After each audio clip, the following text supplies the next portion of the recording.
they'll be like, yo, I want to send beats to such and to some artist, right? And I'm like, oh, I back channel with the artist team and whatnot. I say, okay, yeah, they're ready for the beats. And then they never send me the pack. So it's actually the producers that are the problem. Yeah.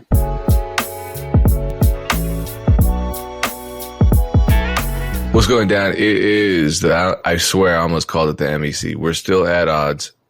I don't know what's happening with the name. I don't know what's happening with the slogan. People keep submitting slogans. The gentleman that submitted the slogan that Dame hated was a little disappointed, but he's not entirely demotivated, so he may come up with some new ones.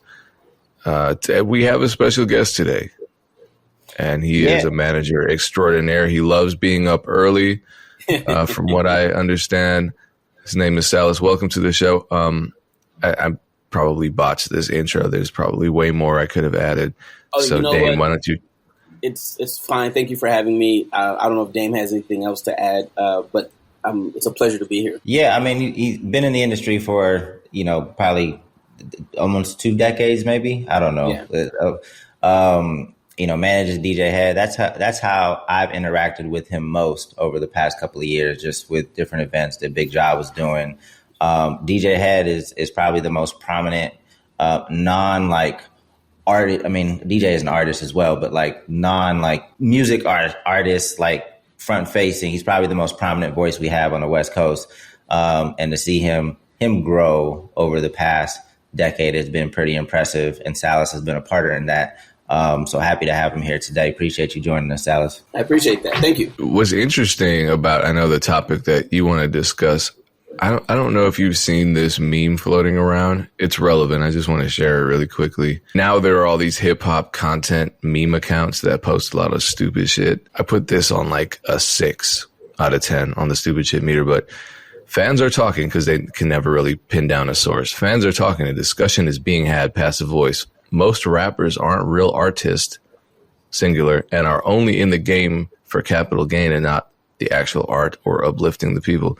Well, I think now we're getting towards territory I can agree with. OP is making an argument that if you removed getting a bag, many would stop recording music. So basically, we're pushing this narrative that being a rapper is a get-rich-quick scheme, and that if it weren't so easy to make money hand over fist by being a rapper, that suddenly we would see a lot fewer people become rappers. I don't know if we want to engage with that or if we want to. I definitely don't want to engage with the meme, but if you have something that you want to say about it. All I'm going to say is if you really think that your venture capitalist impulse is guiding you towards becoming a rapper, then you're making a very good case for communism, because that's a stupid. Create a mall kiosk, sell phones or something at the mall. It's just, rap is not a gold mine, and the people who do make money hand over fist off of rap are few and far between. I refer back to the Kenny Beats conversation where we discuss his tweet in which he asserted that anyone who goes into rap with the expectation of getting rich is a moron, or whatever choice words he had for people in that camp.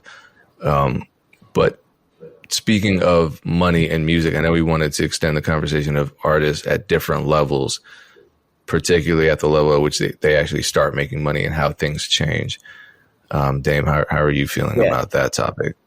Yeah, no, I brought Sallis on because obviously he's been a manager for a very long time. So he's kind of seen artists come and go, and he's kind of seen artists at different levels of their career, and just some of the challenges that you have in the beginning, and then some of the challenges that you have once you start making a little money. They're different, because what I've found is, obviously it's very difficult to get some momentum. In the beginning, you're just trying to put out content, being consistent, tell your story. But then there's a different set of challenges once a creator starts making a little bit of money, right? So what I've seen is okay, we have this long-term goal of being, the biggest artist or the biggest creator, or having your creations on television and film. And then when you start making, $5,000, $10,000 a month, you time to take your foot off the gas. And as a in the beginning, the artist has a lot of motivation, because there's an urgency, because they're not eating yet. They're not, maybe they're scrambling to pay their bills.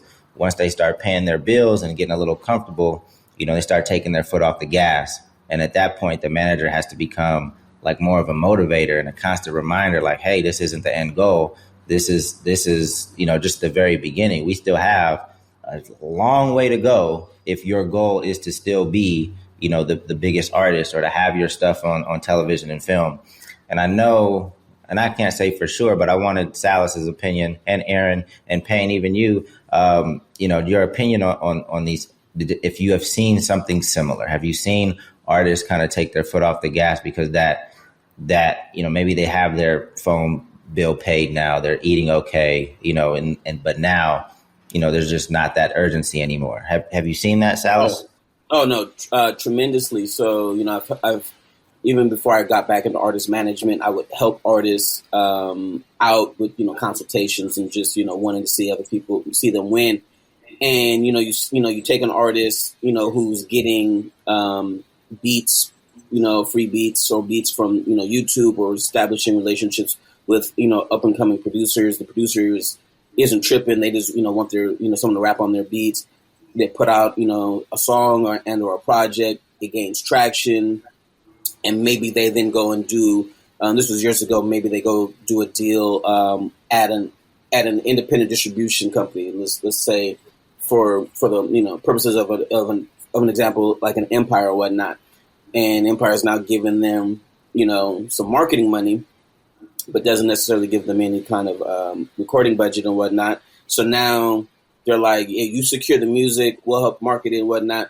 So now that same artist has got some resources, and they've been on their own end on like a DistroKid or TuneCore, but making some money, which made them enticing to sign because their business is starting to scale.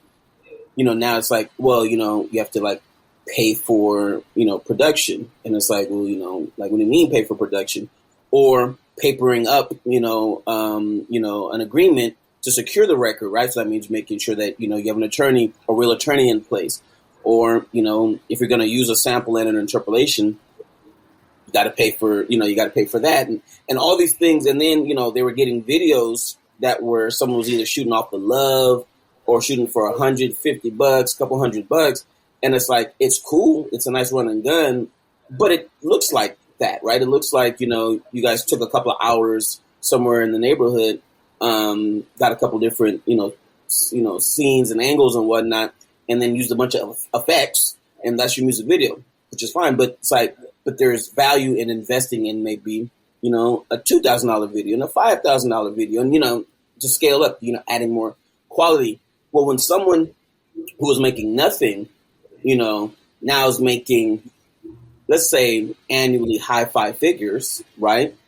Maybe even low six, but let's say high five figures, where it's like, they are taking care of their bills. They got some money, whatnot. What's the incentive of increasing the ingredients of what they're using, and whatnot? It's like, I'm cool. I'm making money. When I'm making, $100,000, a year. Why should I start paying more for beats? Why should I pay more for my videos? Why should I pay more, because they went from not making any money to making $90,000, $110,000 a year and whatnot. And how do you convince them that, yeah, but if you invest more into yourself, we can scale that to even, a bigger career, a fuller career. You can do more shows. You can go further out of your region. You can, get an international crowd, so on and so forth. So and I've seen artists get to a place and kind of like plateau there because it's like they don't see the benefit of the investment into self. Because this is a slightly separate but valid point in which Sallis is talking about. So I'm more so referring to kind of like a decrease in effort as you become more successful. Because now in the beginning, like, oh man, I'm trying to get my YouTube revenue up, so I got to put out 6 or 7 videos a week. And then when that money starts coming in, it's one video a week because the money's coming in. But YouTube is not the end goal. The end goal is television and film. So we have to keep doing the 6-7 videos. What Sallis is talking about, which I think is equally as valid, is how does an artist scale, right? Where do you put your resources? Because a lot of artists put their resources in the wrong spot or refuse to invest, which I think more so of what Sallis is talking about. And that's when you really need some guidance, right? That's when go ahead. And to go what you're saying, what you're talking about is an investment of energy, right? Mm-hmm. Maintaining like the 6-7 YouTube videos or whatnot, having some success, and then they're peeling back. It's the same investment. Like, what is their incentive? It's like, well, I'm here now. It's the same incentive to keep going and keep going and keep going. Because they have made a couple of dollars and whatnot, and it's I think it's an investment of actual resources and energetic resources. Immediately you brought up production costs, and as a producer, I notice that we get stuck between these two extremes where, one, the rapper's not making money, therefore they can't pay for beats, or two, they start making enough money but not enough to feel like they should pay for beats. And so at each point you get you get justifications for the opposite reasons. Here, I'm not making any money, I can't pay for beats. Here, okay, I'm making money, I got numbers, why would I pay for beats? Yeah, because other people will give me free beats. Because I got motion. Yeah, because now I'm at a level where people are giving me free beats. Before I wasn't at a level, so I used that as an excuse. Now I'm at the level that I said I wanted to be in order for me to start paying for beats. And now I'm not paying for beats because I'm at that level. So it's just, I've been having a week like that. So that spoke to me. But and I manage producers too. And so I manage producers and I manage artists. And so I get both sides of that very tricky, conversation. It's like, I have a producer, they got a placement. I'm like, yeah, the budget's only, a few $100, blah, blah. And they're like, oh, it's like, yeah. But I also know there is no real, like, quote unquote, recording budget on the other end and whatnot. That doesn't mean that there isn't money to pay for the beats. It just means that, are they willing to dig in their own pocket and pay, a more of a higher fee and whatnot? And so it's very tricky. But just going with what Damon was talking about, the effort, and it's really about care, right? Like he was talking about the YouTube, the goal is TV, film. Do you care enough? On the music side, the goal should be Billboard or Grammy, but do you care enough? Like, are you wanting to get better production? Are you wanting to keep, your effort in putting out content and videos and things like that? And it's all about care. Once someone takes care of their basic survival needs, yes, it's like, where's the other motivation for greatness? Not everyone wants to be, you find out that not everybody wants to be great. A lot of people want to be good. Or just straight. Some people just take, I'm straight. Yep. I agree that it all has to deal with care. I released a book last year in May, honestly, and it was called How to Be Excellent, A Beginner's Guide to Achieving the Unbelievable. And I use a framework called CARE. And I'm like, if you want to be excellent, you have to exert care, which is community, accountability, resources, and then that's what's going to make you exceptional, right? But I'm super with you. A lot of people are like, I'm good, I'm straight, even just for the look, because when you really get down into it, $90,000, if you pay your manager after cost, so your manager is going to make like 12 to 15K, you're going to have some cost, and then you're paying taxes off of the cost, you're really walking away with like $45K a year realistically, which is like $3,700 a month. So a lot of people are like, yeah, I'm trying to make 90K, but I started realizing how little six figures was as an entrepreneur, like very recently, like within the last 2 years. And I'm like, damn, like, it just don't make sense for the amount of work and effort you have to do, which is why I feel like a lot of rappers are cool with just sitting there.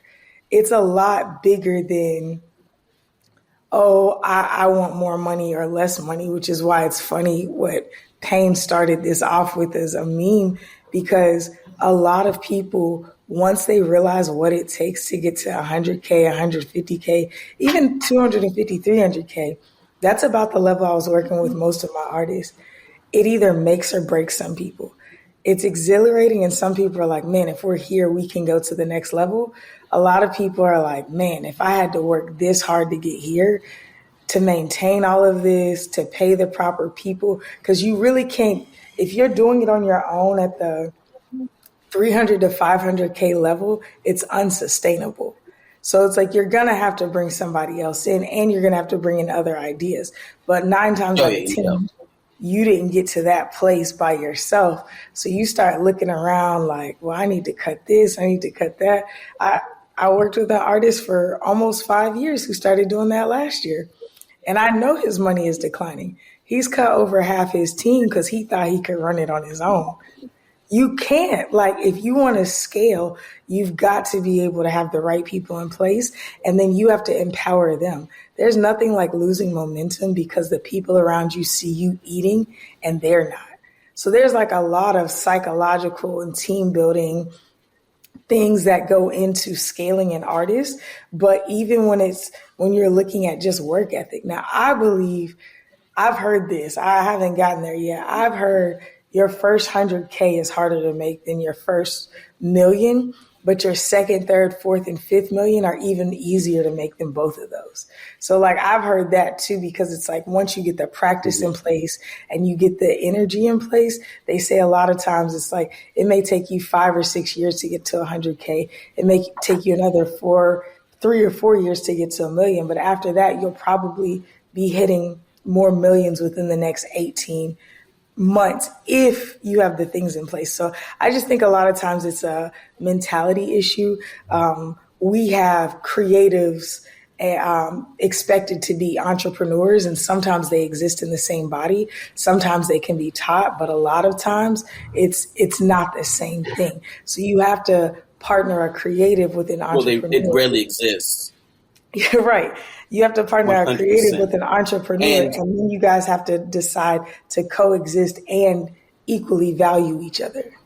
Well, and to circle back with how Payne started this with the meme, and I know Dan didn't want to engage in the meme, but there's a lot of there's probably a lot more truth in that meme than we want to, receive, because with the barrier of entry in creation across the board in all forms of creation, the barrier of entry has almost vanished, right? People, will get into, making music, let's say specifically rap, as a get rich quick scheme, as a lick and whatnot. They can even get a song that actually takes off and does, has some level of virality, right? Makes them some money. But they know nothing about the business and actually never cared to know anything about the business. It's like, yo, I was able to get this song. It took off, blah, blah, blah. People offer me record deals. I'm doing shows. And so, they have, so going back to what you're saying, Erinn, that person probably has zero desire to be an entrepreneur. You know what I'm saying? Like, they never even considered a 10, 15, 20-year career. They're like, in this moment, they're up.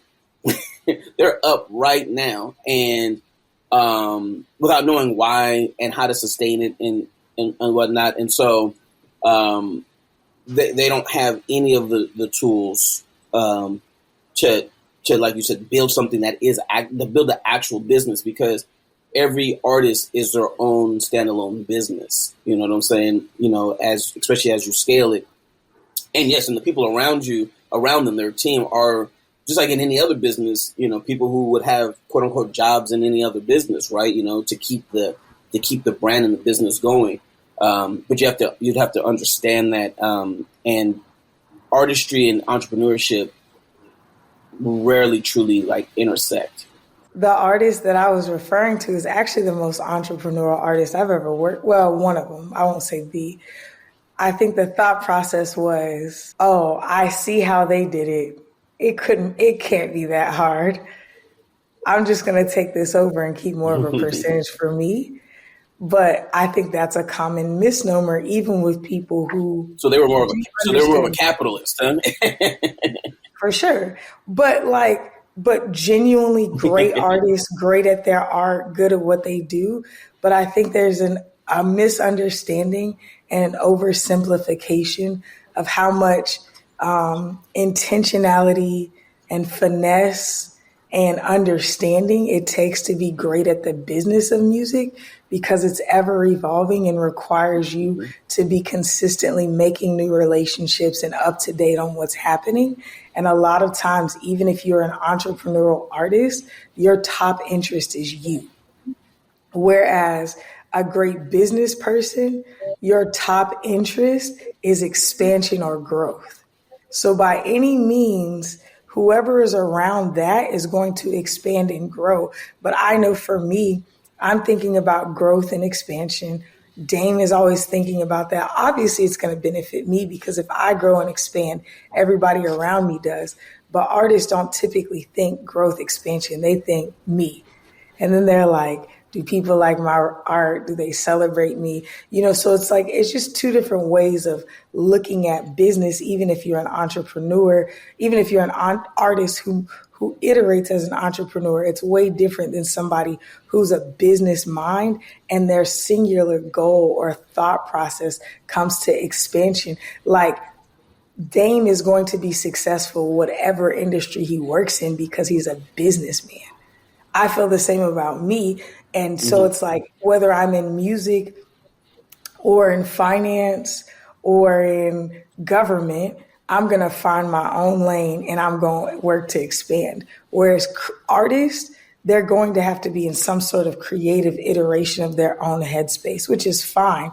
But because of that, you have a narrowed view of expansion and it limits your ability to really scale if you don't learn the skill and push yourself to lean into that. So I don't know. I think we're getting super granular, but I just think it's a really tough place if artists aren't thinking expansively and don't realize that going from, as Dane would say, the 5 to the 6 is so much more difficult than you recognize, because now you're taking a whole team up and not just yourself and your ideas.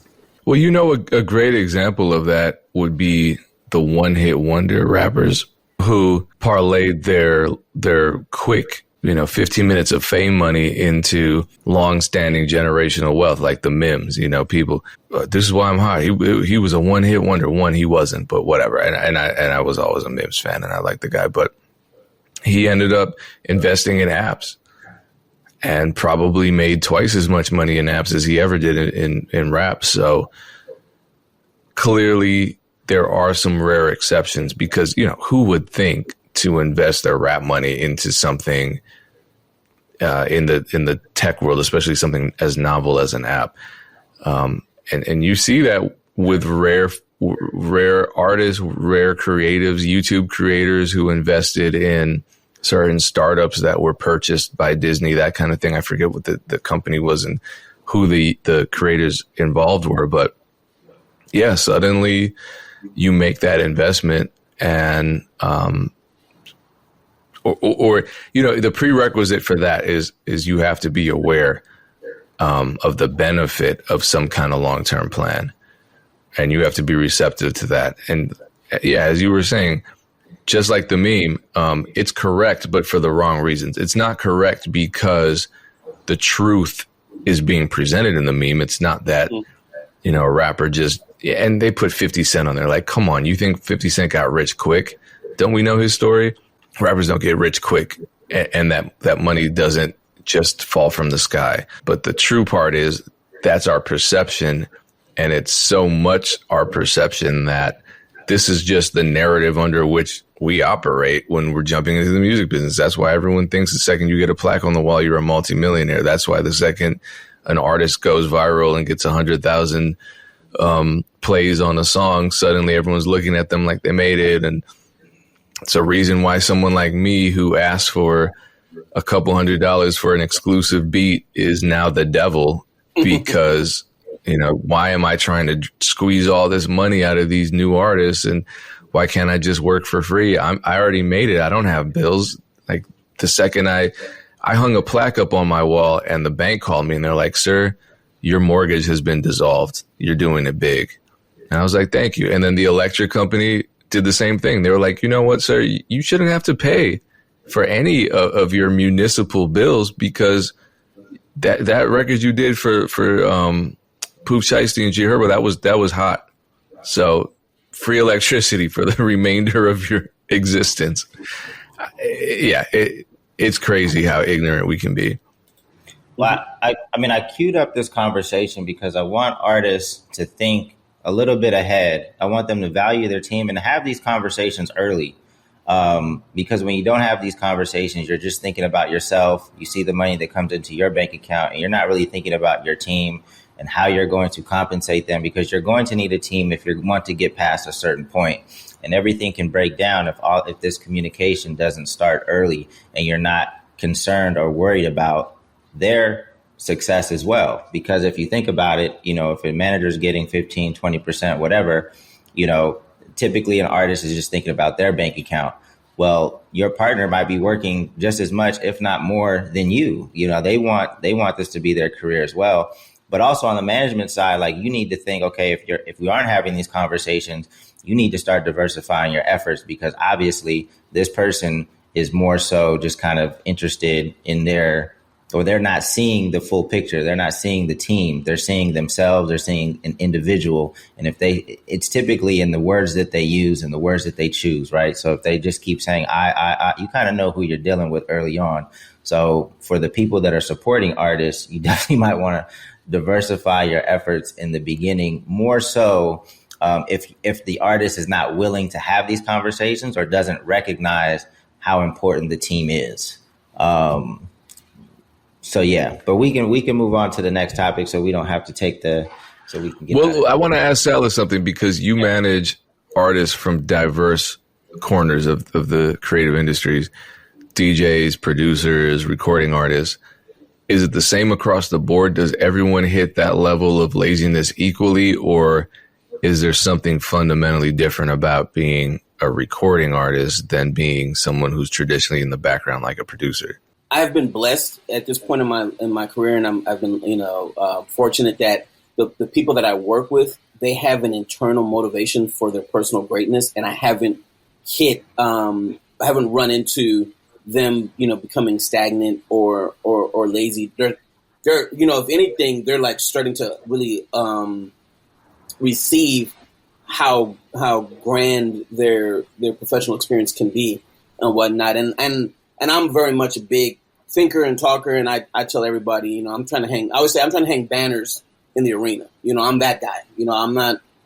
I don't care about getting 50 wins a season. It's like we're trying to get rings, right? And so everyone that I'm fortunate enough to work with, at least like I said, from a talent perspective, they all are have big visions of themselves.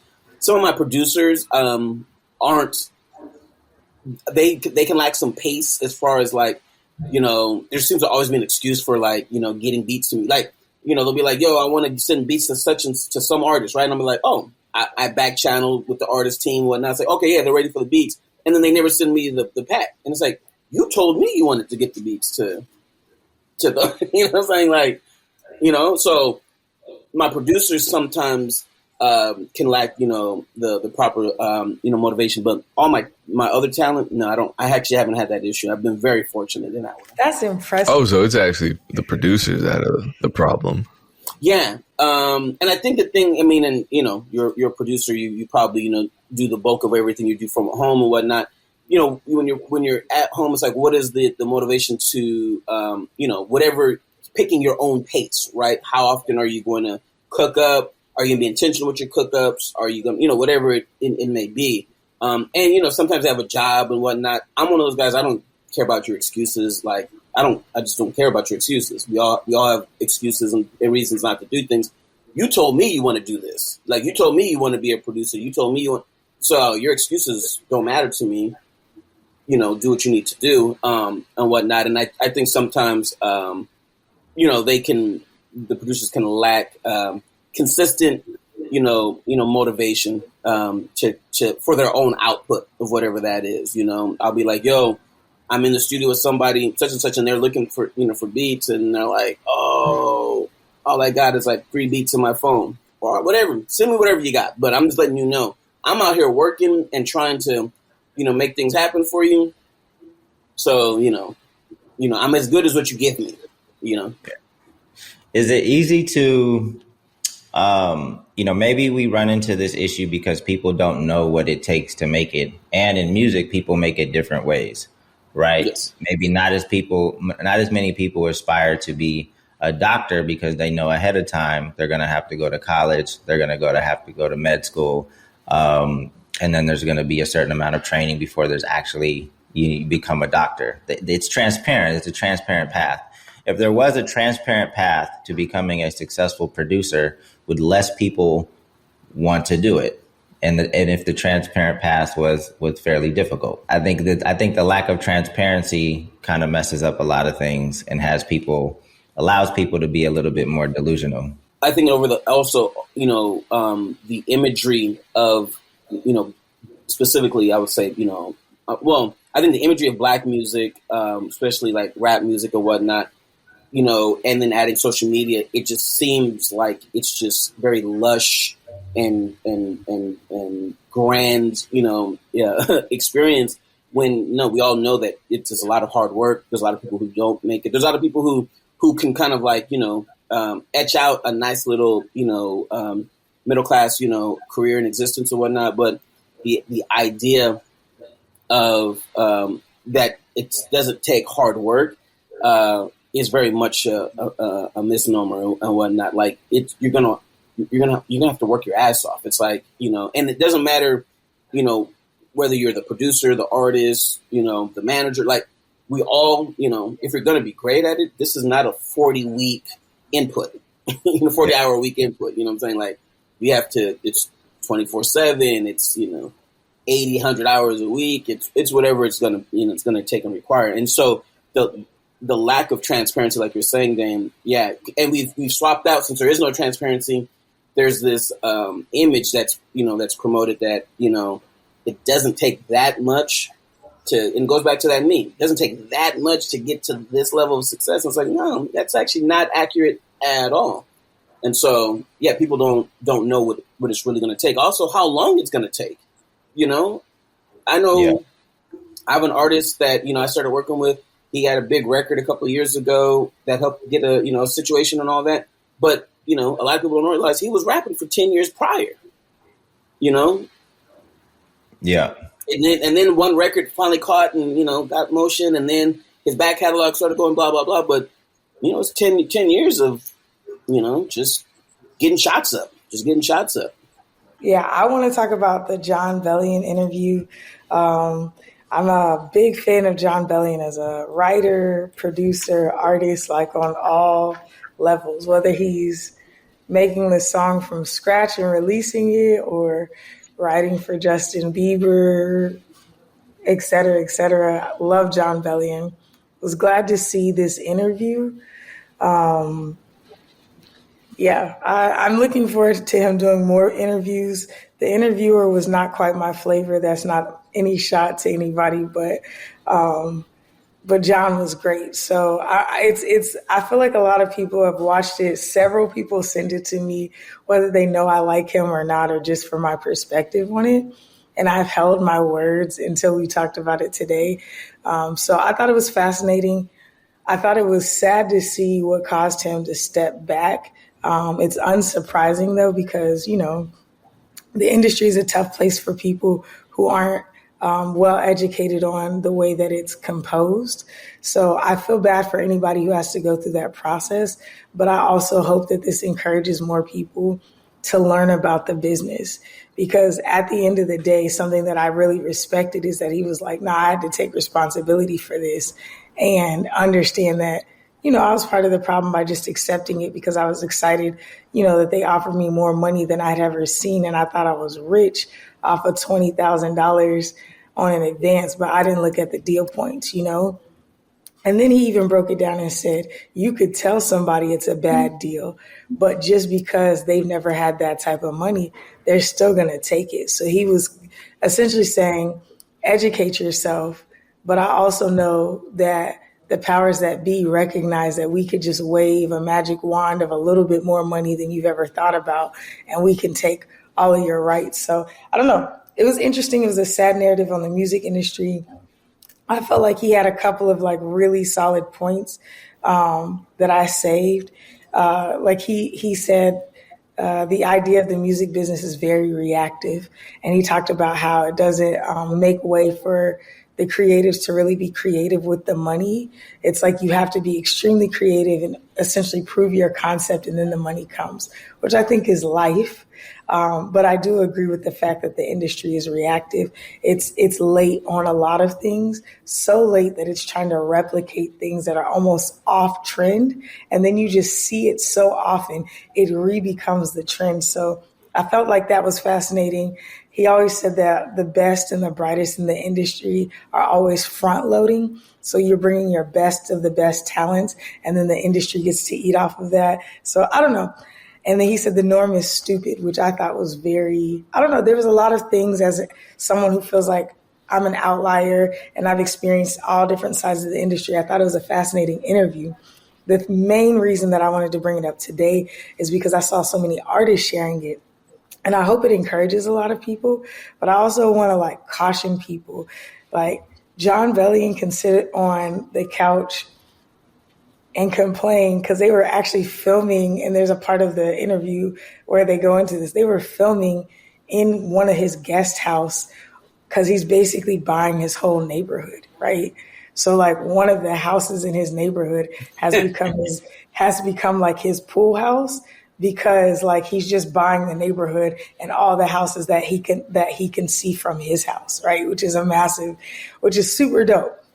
But John Bellion has managed to be an elite of an elite. He's producing, writing, recording for the top of the top Billboard chart topping artists. Like I think he has an insane amount of number one songs, right? In addition to that, he makes his own music and owns a label. Tori Kelly is signed to his label, which I found out in this interview. I had no idea. And he also has the band Lawrence signed to his label, who I think they're massively talented, plus him. So if we're looking at just like his market share on writing, production, all these things, he's insulated in a way that he's allowed to say and do certain things because he's still put in the work to get himself to a place where he's like, I did not like the rules of the industry. I figured out how to play my way, and I took that momentum and made myself massively successful. So now after 7 years of not releasing music, I'm able to do this interview, and I'm saying I'm putting music out on my own terms. The thing that I saw shared the most during this interview from artists was the clip where he says that artists get turned into these robots for content, and they have to consistently produce content all the time, and it kills creation and creativity, yada, yada, yada. Just let the artists be artists. Hey, I respect the notion, but John Bellion can go for 7 years without posting anything. You cannot. And John Bellion talks about how he goes to the office every single day from 10 a.m. to 7 p.m. and he makes music. He said whether he hates it, whether it's amazing, whether it sounds incredible, he's going to go to the office every day and he's making music. And he said it's been that way since he was in high school, if I'm not mistaken, every day making music. But like the hours that he works has been since he was in his 20s. I feel like if you're an artist complaining about making content, you are definitely not the one making music every day. Because if you are, just set up the camera. Maybe I'm mistaken. There's probably a few people who are like, nah, I'm in the lab 8 hours a day. But I feel like if you're in the lab 8 hours a day, you're misappropriating your time because you could be doing some other stuff to make it faster or more accessible. John Bellion is also afforded the luxury of saying, I work 8 hours a day on music specifically because he doesn't have to worry about the content game. He can do one interview in 7 years and get 1 million views in a weekend, right? So I just want to caution people, artists, I think it's important for you to find your heroes and share their voice. And for you to be able to feel understood and heard. I know when I see people like Ray Daniels or even Dame complain about things that I experience as a music executive, I'm like, yeah, I'm all about that. But I also have to look at what has Dame done in his career? What has Ray Daniels done in his career? You know, like people like Key. What has she done in her career that I can now say, I accept this as my truth too. I can resonate with it, but I also have to take a cold hard look at myself and say, have I even worked to have this level of outrage for the thing that they're talking about? Have I put in enough time and hours to be like, yeah, I can't stand X, Y, and Z? Like, I'm not saying that you have to put in, me and Dame resonate with not wanting to manage artists. He been in the game way longer than me. I just got to the point that I'm not living long enough to deal with the type of bullshit that he did in that world. I want to live outside of that world. And when I dealt with it for 12 and a half years, I was like, I'm good. I don't need another 8, 10, 15 years of this to say that I don't want to be here. But at the same time, in those 12 years, I gave my all.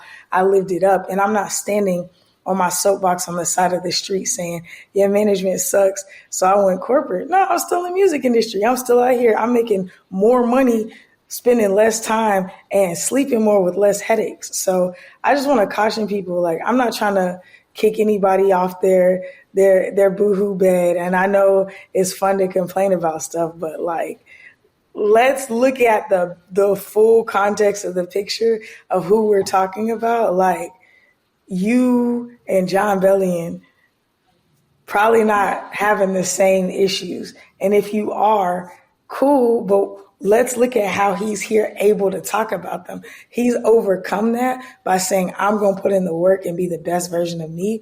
A lot of people sharing it were refusing to post, and that was their content. A lot of people sharing it are in a downward trend in their music or in their growth. Is a lot of people sharing the same clip. I'm like, did y'all all get in some like artist Discord to be like, yeah, F content, let's post this piece of job? I'm like, yo, what's going on? Even people sending it to me, I'm like, this is a great interview.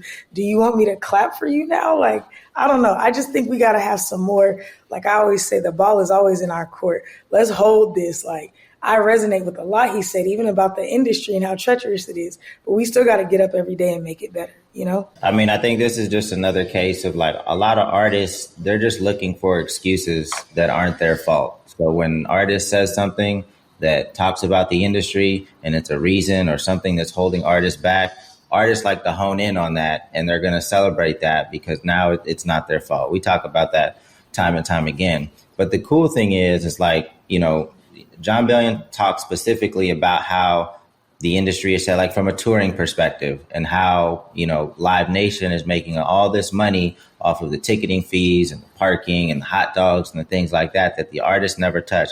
Those are conversations that need to be had. But also what's dope is that like you can operate outside of the industry. Like we can go direct to fans. We can do our own shows. Once you understand how the industry works, like as long as you're building a community, you can operate outside of it if you choose to. Like I always tell artists, like, look, just educate yourself so that you know how the game works, right? And then you set up your pieces appropriately. Or if you decide to say, fuck it, I'm not playing this game, just wipe the pieces off the board and start your own board. But it really comes back to education and understanding like how this works so that you can make the best choices for yourself and not shoot yourself in the foot because you didn't know something.